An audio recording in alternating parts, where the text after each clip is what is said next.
오늘 우리에게 주시는 하나님의 말씀은 사무엘상 20장 1절부터 23절까지의 말씀입니다. 사무엘상 20장 1절부터 23절까지의 말씀을 우리 한 목소리로 같이 봉독하겠습니다. 다윗이 라마 나요스에서 도망하여 요나단에게 이르되 내가 무엇을 하였으며 내 죄악이 무엇이며 내 아버지 앞에서 내 죄가 무엇이기에 그가 내 생명을 찾느냐. 요나단이 그에게 이르되 결단코 아니라 내가 죽지 아니하리라. 내 아버지께서 크고 작은 일을 내게 알리지 아니하고는 행하지 아니하나니 내 아버지께서 어찌하여 이 일은 내게 숨기리요 그렇지 아니하니라. 다윗이 또 맹세하여 이르되 내가 내게 은혜 받은 줄을 내 아버지께서 밝히 알고 스스로 이르기를 요나단이 슬퍼할까 두려운즉 그에게 이것을 알리지 아니하리라 함이니라. 그러나 진실로 여호와의 살아계심과 내 생명을 두고 맹세하노니 나와 죽음의 사이는 한 걸음뿐이니라. 요나단이 다윗에게 이르되 내 마음의 소원이 무엇이든지 내가 너를 위하여 그것을 이루리라. 다윗이 요나단에게 이르되 내일은 초하루인즉 내가 마땅히 왕을 모시고 앉아 식사를 하여야 할 것이나 나를 보내어 셋째 날 저녁까지 들에 숨게 하고 내 아버지께서 만일 나에 대하여 자세히 묻거든 그때 너는 말하기를 다윗이 자기 성읍 베들레헴으로 급히 가기를 내게 허락하라 간척하였사오니 이는 온 가족을 위하여 거기서 매년 제를 드릴 때가 됨이니이다 하라. 그의 말이 좋다 하면 내 종이 평안하려니와 그가 만일 노하면 나를 해하려고 결심한 줄을 알지니 그런즉 바라건대 내 종에게 인자하게 행하라. 내가 내 종에게 여호와 앞에서 너와 맹약하게 하였음이니라. 그러나 내게 죄악이 있으면 내가 친히 나를 죽이라. 나를 내 아버지에게로 데려갈 이유가 무엇이냐 하니라. 요나단이 이르되 이 일이 결코 내게 일어나지 아니하리라. 내 아버지께서 너를 해치려 확실히 결심한 줄 알면 내가 내게 와서 그것을 내게 이르지 아니하겠느냐 하니 다윗이 요나단에게 이르되 내 아버지께서 혹 엄하게 내게 대답하면 누가 그것을 내게 알리겠느냐 하더라. 요나단이 다윗에게 이르되 오라 우리가 들로 가자 하고 두 사람이 들로 가니라. 요나단이 다윗에게 이르되 이스라엘의 하나님 여호와께서 증언하시거니와 내가 내일이나 모레 이맘때에 내 아버지를 살펴서 너 다윗에게 대한 의향이 선하면 내가 사람을 보내어 내게 알리지 않겠느냐. 그러나 만일 내 아버지께서 너를 해치려 하는데도 내가 이 일을 내게 알려주어 너를 보내어 평안히 가게 하지 아니하면 여호와께서 나 요나단에게 벌을 내리시고 또 내리시기를 원하노라. 여호와께서 내 아버지와 함께 하신 것 같이 너와 함께 하시기를 원하노니 너는 내가 사는 날 동안에 여호와의 인자하심을 내게 베풀어서 나를 죽지 않게 할 뿐 아니라 여호와께서 너 다윗의 대적들을 지면에서 다 끊어버리신 때에도 너는 내 인자함을 내 집에서 영원히 끊어버리지 말라 하고 이에 요나단이 다윗의 집과 언약하기를 여호와께서는 다윗의 대적들을 치실지어다 하니라. 다윗에 대한 요나단의 사랑이 그를 다시 맹세하게 하였으니 이는 자기 생명을 사랑함같이 그를 사랑함이었더라. 요나단이 다윗에게 이르되 내일은 초하루인즉 내 자리가 빔으로 내가 없음을 자세히 물으실 것이라. 너는 사흘 동안 있다가 빨리 내려가서 그 일이 있던 날에 숨었던 곳에 이르러 에셀 바위 곁에 있으라. 내가 관역을 쏘려 함같이 화살 셋을 그 바위 곁에 쏘고 아이를 보내어 가서 화살을 찾으라 하며 내가 짐짓 아이에게 이르기를 보라 화살이 내 이쪽에 있으니 가져오라 하거든 너는 돌아올지니 여호와께서 살아계심을 두고 맹세하노니 내가 평안 무사할 것이요 만일 아이에게 이르기를 보라 화살이 내 앞쪽에 있다 하거든 내 길을 가라 여호와께서 너를 보내셨음이니라. 너와 내가 말한 일에 대하여는 여호와께서 너와 나 사이에 영원토록 계시느니라 하니라. 아멘. 함께 나눌 말씀의 제목은 하나님의 뜻은 언제나 옳습니다 입니다. 지난 시간에 우리는 라마 나요드에서 일어났던 일들을 중심으로 우리 교회가 라마 나요드과 같은 교회가 되기를 기도했습니다. 사울의 위협을 피해 라마 나요스로 피신하였던 다윗은 이제 어느 정도 마음을 추스린 다음에 그곳을 떠나게 됩니다. 사울왕이 거기까지 찾아왔기 때문에 그렇기도 할 뿐만 아니라 더 이상 자신으로 인하여 라마 나요스에 있는 사무엘과 또 선지 생도들에게 피해를 줄 수 없다고 생각했을 것입니다.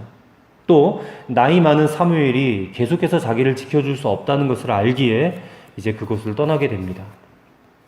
오늘 본문을 읽어보니까 다윗은 한 가지를 분명히 알기 원했던 것 같습니다.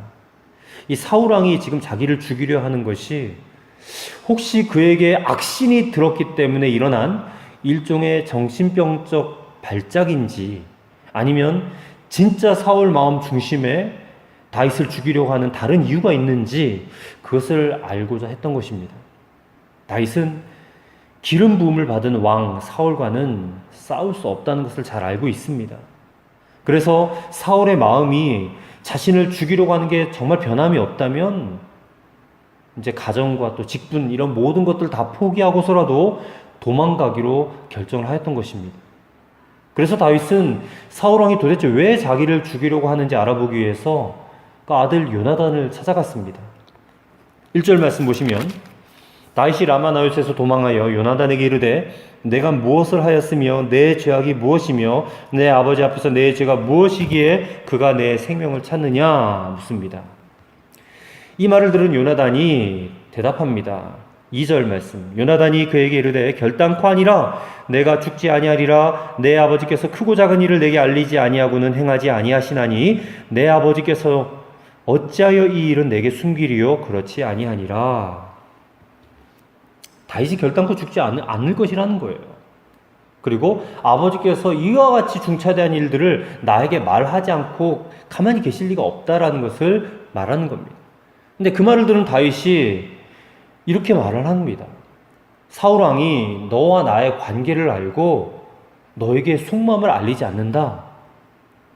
그 말을 들으니까 요나단이 그렇다면 내가 아버지의 속마음을 확실하게 알아보고 너에게 알려주겠다. 그렇게 대답을 하는 겁니다. 요나단이 다윗에게 약속했습니다. 아버지 사울왕의 다윗에 대한 그 생각이 어떠한지를 알아본 다음에 이 화살로 그 뜻을 전하겠다는 겁니다. 만일 사울왕이 다윗을 죽일 의사가 없다라고 판단이 되면 화살을 쏜 다음에 종에게 화살이 내 이편에 있으니 가져와라 소리칠 것입니다. 그러면 다윗이 이제 사울왕의 곁으로 돌아와도 됩니다. 그러나 죽일 의사가 확고하다라고 판단이 되면 화살을 쏜 다음에 그 종에게 화살이 내 앞에 있으니 가져와라 그렇게 소리칠 것입니다. 그러면 다윗은 이제 도망을 가야 됩니다. 그렇게 해서 사무엘상 20장 마지막 부분에 이르러 다윗의 도피 생활이 시작되게 되는 것입니다. 여러분, 요나단의 입장에서 보면 다윗은 자신과 피 한 방울도 섞이지 않은 완전 남남입니다. 하지만 다윗에 대한 요나단의 이 우정은 그 혈연을 뛰어넘었습니다. 아니, 요나단의 입장에서 보면 이 우정이 피보다 더 진했던 것입니다. 요나단이라는 이름의 뜻은 여호와께서 주셨다라는 의미입니다. 정말 그 이름의 뜻대로 하나님께서 다윗을 위하여 주신 둘도 없는 친구가 바로 요나단이었다는 것입니다. 그 요나단이 자신의 아버지 사울왕의 뜻을 따르지 않고 끝까지 다윗의 편을 들겠다라는 뜻입니다. 핏줄의 인연을 끊고서라도 다윗을 지키겠다는 것입니다. 여러분, 요나단이 이렇게까지 하는 이유가 무엇일까요? 오늘 그 이유를 본문을 통해서 살펴보고 은혜 받기 원합니다. 첫째로, 하나님께서는 다윗을 돕기 위하여 요나단을 보내셨다는 것입니다. 다윗은 자신의 처지를 3절 후반절에 보니까 나와 죽음의 사이는 한 걸음뿐이니라 그렇게 표현하고 있습니다. 이게 무슨 뜻입니까? 자신이 언제 죽을지 모르는 매우 불안한 상황이다라는 말입니다. 이처럼 다윗은 참으로 어렵고 힘든 그런 형편에 몰려 있었습니다. 그렇지만 하나님께서는 바로 이 순간을 다윗으로 하여금 이겨낼 수 있도록 하는 은혜를 베풀어 주십니다. 무슨 은혜였습니까? 이 어려움을 함께 짊어지고 갈 친구를 보내주셨다는 거예요. 그 친구가 우연히 생긴 것이 아닙니다. 다윗에게 가장 필요한 것을 지금 채워주시는 하나님의 샘물과 같은 그런 은혜입니다. 하나님께서 다윗에게 보내주신 친구는 보통 친구가 아닙니다. 그냥 우리 옆에 함께 우리의 문제를 가지고 염려해주고 걱정해줄 수 있을 뿐만 아니라 그 이상은 어떻게 해줄 수도 없는 그런 우리와 같은 그런 나약한 친구가 아니에요. 여러분, 그 친구가 바로 왕위를 계승할 사울왕의 아들 요나단입니다. 하나님께서는 이런 친구를 다윗에게 보내주셨습니다. 아버지 사울왕이 다윗을 죽이려고 하는데 현직에서 얼마든지 다윗을 도울 수 있는 친구가 바로 요나단입니다. 왜냐하면 그 순간에는 그 어느 누구도 다윗을 도울 수 있는 형편이 아니었기 때문입니다. 아무리 충성스러운 신하라 할지라도 사울 왕을 거역할 수 없습니다. 하지만 요나단은 왕의 아들이었기 때문에 다른 사람들과는 달리 얼마든지 다윗을 현직에서 도와줄 수 있는 그런 친구였다는 것입니다. 어떻게 보면 다윗을 도울 유일한 인물이 바로 요나단이었을 것입니다. 이 사실을 놓고 봤을 때에 하나님의 얼마나 세밀한 섭리인지 모릅니다. 정말 놀라울 수밖에 없는 하나님의 도우심입니다. 여러분, 하나님의 도우심과 위로하심은 완벽합니다. 그때나 오늘 지금 이 시간이나 변함없이 하나님께서 저와 여러분들을 돕고 계시고 위로하고 계시다는 거예요. 얼마나 감사하고 얼마나 든든한지 모릅니다. 여러분, 여러분에게 요나단과 같은 친구가 있습니까? 여러분, 인생의 위기를 만났을 때, 어떤 괴로운 일들이 겹치고 또 겹쳤을 때에, 홀로 일어서기 힘든 그 순간에 여러분을 위하여 자신의 모든 일을 기꺼이 포기하고 도와줄 수 있는 요나단 같은 그런 친구가 여러분에게 과연 있느냐 말입니다. 이런 친구가 한 사람도 있다면 그 사람 정말 행복한 사람입니다. 다윗에게 요나단이라는 하나님의 은혜, 선물이 주어졌듯이 오늘 저와 여러분들에게 보내주신 하나님의 선물이 있습니다.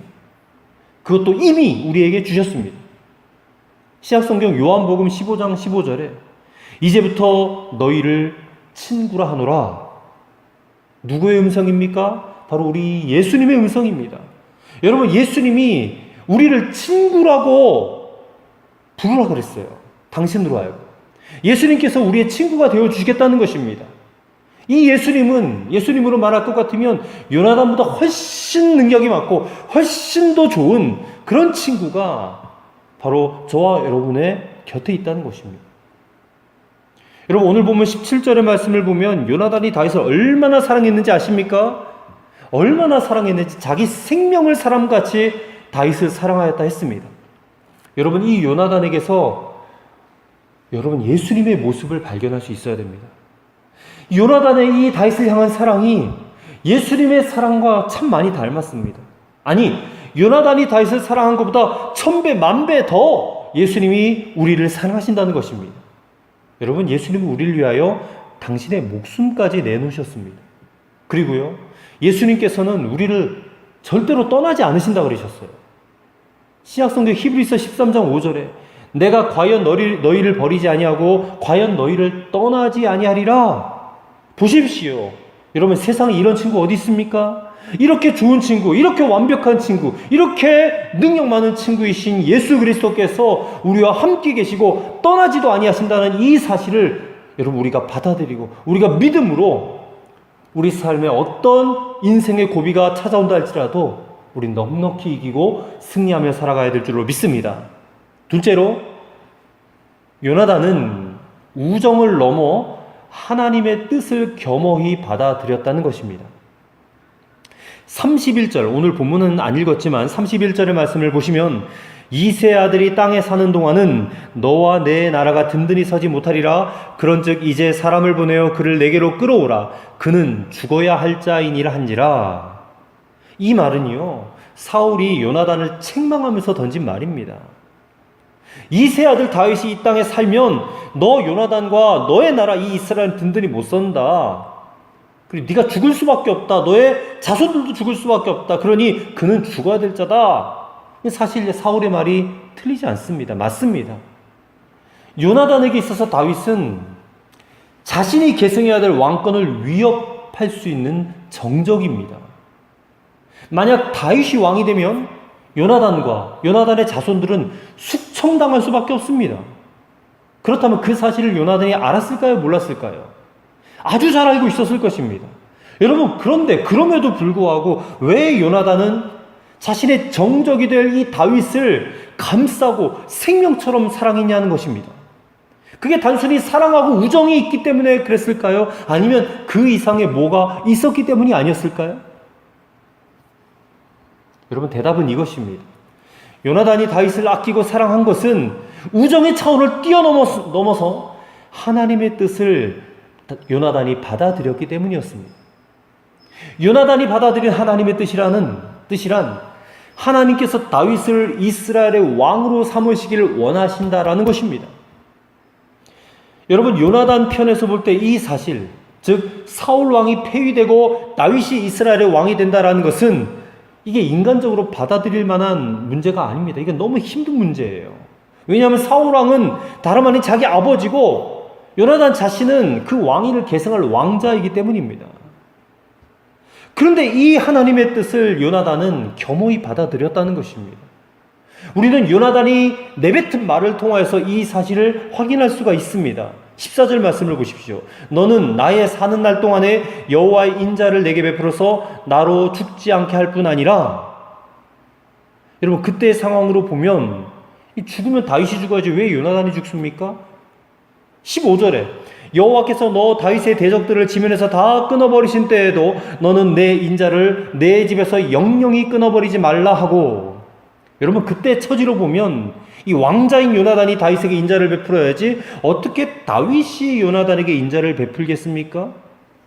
그리고 16절에 이에 요나단이 다윗의 집과 언약하기를 여호와께서는 다윗의 대적들을 치실지어다, 이렇게 말을 하는 것은 요나단이 하나님께서 다윗을 이스라엘의 왕 위에 오르게 하시기로 이미 작정하셨다는 것을 파악했다는 것을 알 수 있는 겁니다.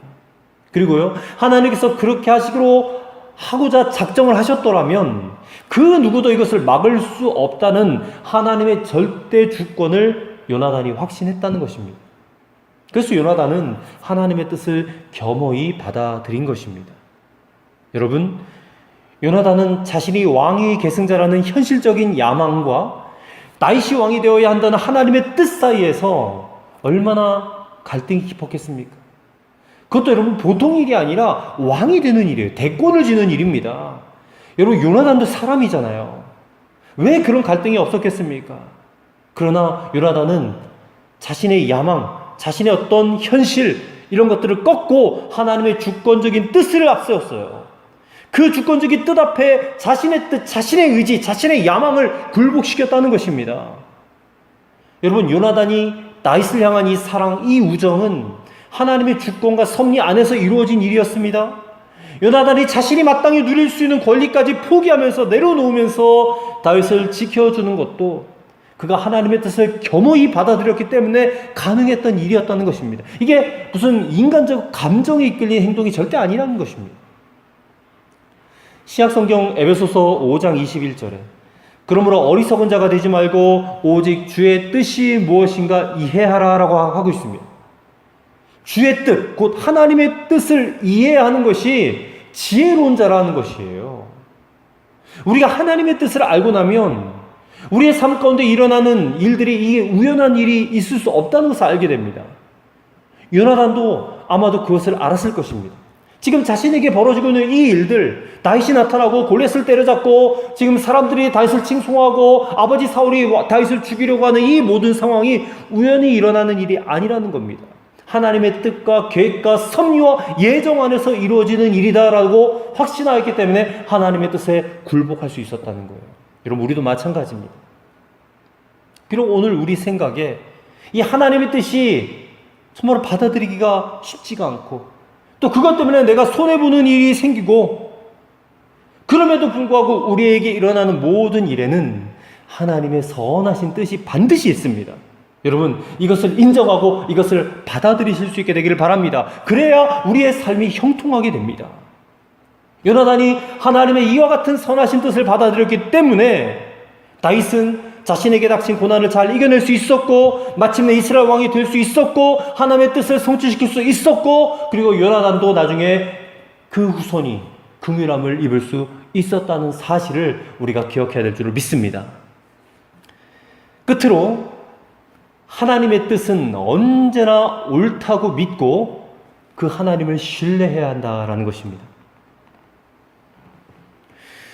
다윗과 요나단이 하나님의 섭리 아래서 이렇게 만남을 갖고 사랑과 우정을 나누는 이 관계 속에서 우리가 볼 때는 이게 두 사람의 관계 맺음으로 인해서 다윗에게만 유익하게 된 것처럼 보여요.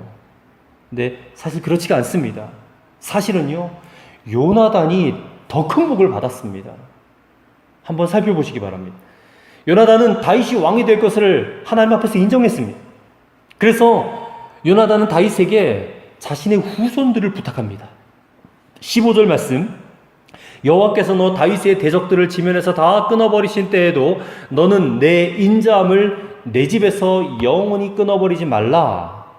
또 42절을 보십시오.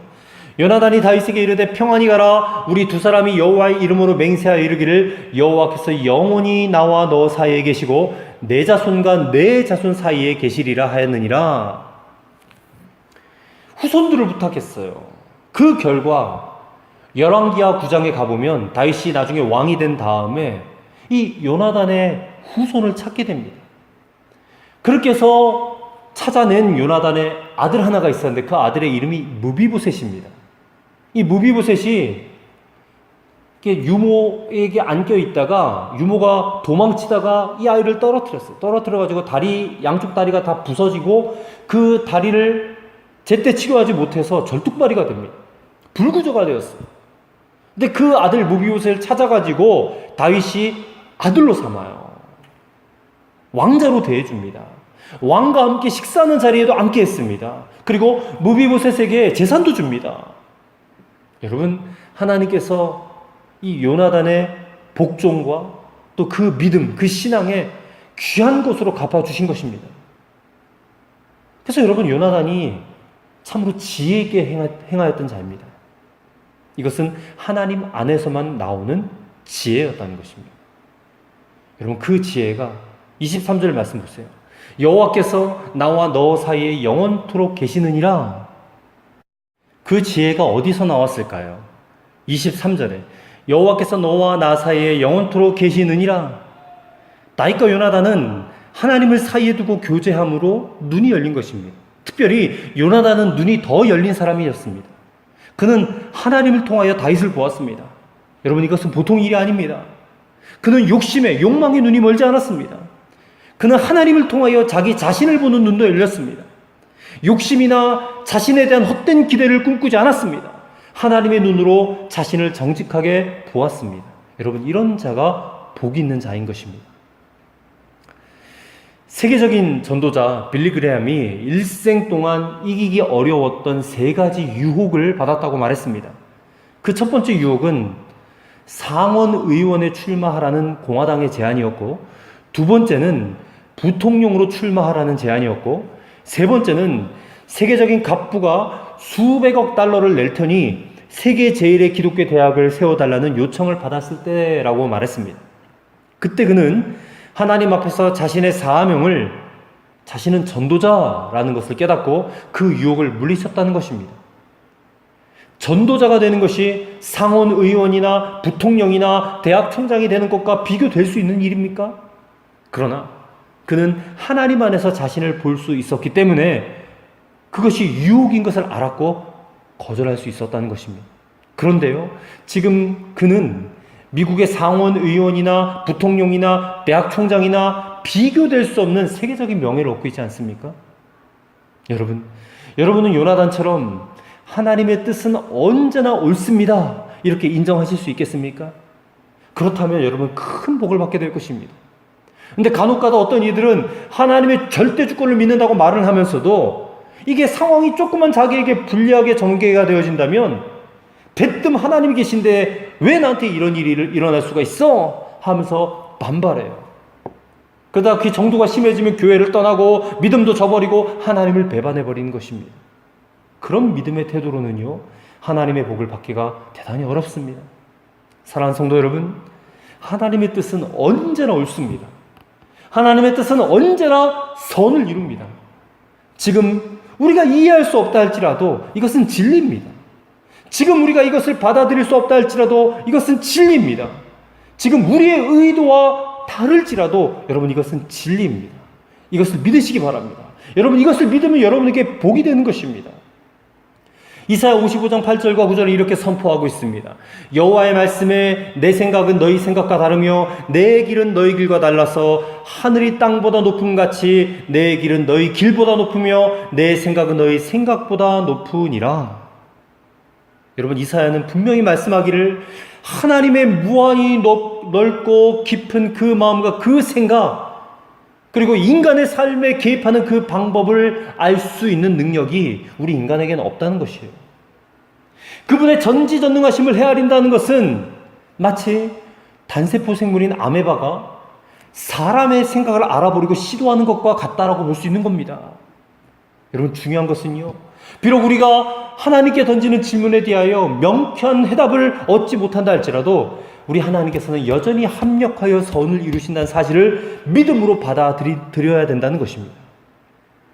오늘 우리가 본문을 통해서 요나단을 칭찬하고 그렇게 요나단을 기리는 것은 그가 다윗에 대한 우정과 의의를 지켰기 때문에가 아니라 그가 하나님의 뜻이 무엇인지 알았고 그 뜻을 자신의 욕망과 비교해서 절대로 고민하지 않았고 그리고 하나님 앞에서 자신의 뜻을 내려놓고 받아들이고 인정하였던 신앙적 자세 때문인 것입니다.